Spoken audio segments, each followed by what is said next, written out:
New Android 4.4 and Nexus 5 leaked photos emerge. Sony's smartphone strategy seems to focus on anything but the United States, and Apple seems to not be happy about their iPhone 5C sales. I'm Jaime Rivera, and I'm skipping the beer jokes today because I ran out of them about an hour ago celebrating. This is Pocket Now Daily.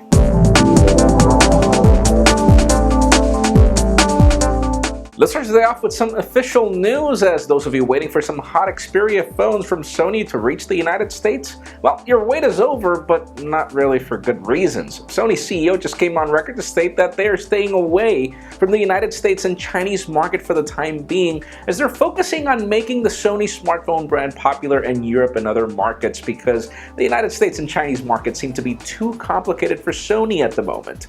Which is, I don't know if it's a smart strategy or not, but were any of you actually looking out for the Xperia Z1, for example? Leave us a comment. And if you're still wondering exactly how many tablet-optimized applications are there for Android tablets, well, as it turns out, Google's going to make it easier for you because they've just launched a new section in the Google Play Store with tablet-optimized apps, which is awesome considering how long it's taken Google to get enough applications for this to actually be worthy of showing.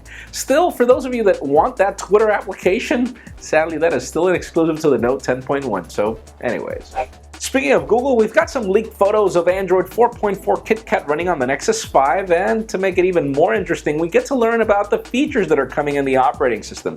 Apparently, it'll be easier to launch the camera from the lock screen. There is more integration to NFC, apparently, for payments, and you'll now be able to launch Google Now without necessarily gesturing anything. Just say, "Okay, Google," and apparently the phone will respond. And apparently, there are some other enhancements here and there, though it's obviously hard to tell exactly how many are coming in the operating system. So please stay tuned, and hopefully we will be getting something in the next coming days. Now let's talk about that Nokia Lumia 2520 Windows tablet, which we finally get a press render of. And yeah, it looks like a bloated Lumia, which is actually good, but even more interesting, we get some dates and pricing. Apparently it'll be launched in mid-November for Verizon for $500.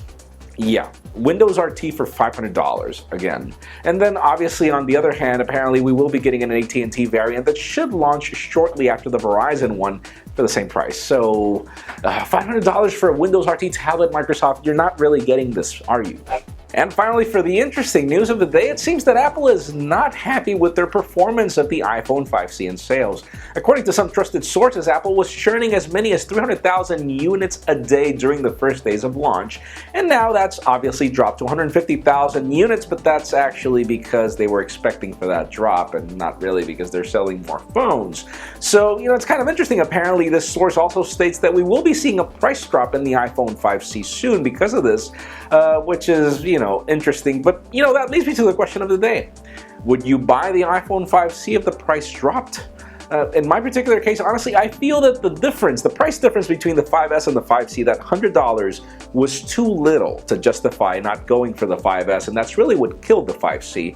So yeah, price drop would be interesting, probably $150 off the current price, unlocked obviously, probably free off contract, or at least for $50 or something, I don't know, rebates, whatever, but definitely that 5C is not really worth what Apple is selling it for, so leave us a comment, what do you think? Friends, you know the drill. If you want to get the news first before this video gets recorded, make sure you follow us on PocketNow.com and subscribe to our YouTube channel as well. You can also follow me on Twitter, Jaime_Rivera. Please give this video a thumbs up if you like what you saw. I am Jaime Rivera. Thank you very much for watching. We will see you next week.